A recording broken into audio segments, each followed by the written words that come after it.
Video viral হওয়ার রাস্তা সোজা। ভিডিও ভাইরাল হওয়ার রাস্তা সোজা। আপনার কারো কাছে চাইতে হবে না, কারো পিছনে দৌড়াইতে হবে না। শুধু আপনার নিজের একটু ব্রেন কাটান, আপনার ভিডিও অবশ্যই ভাইরাল হবে। সবার ভিডিও যদি ভাইরাল হয় তাহলে আপনার ভিডিও কেন ভাইরাল হবে না? অবশ্যই ভাইরাল হবে।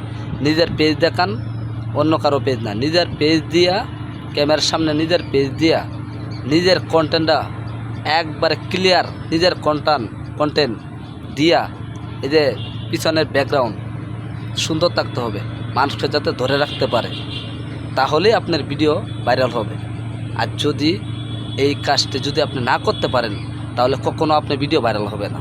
ভিডিও ভাইরাল করতে হলে আমি যে কথাটি আপনাদের বলতেছি সেটি আপনাদের করতে হবে, নয়তো ভিডিও ভাইরাল হবে না।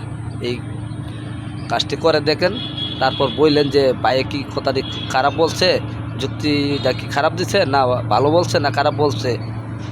আলতু ফালতু ভিডিও দেখা সময় নষ্ট না করিয়া ভালো কন্টেন্ট দেখেন, ভালো কন্টেন্ট শিখেন, তাহলে আপনার ভিডিও ভাইরাল হবে।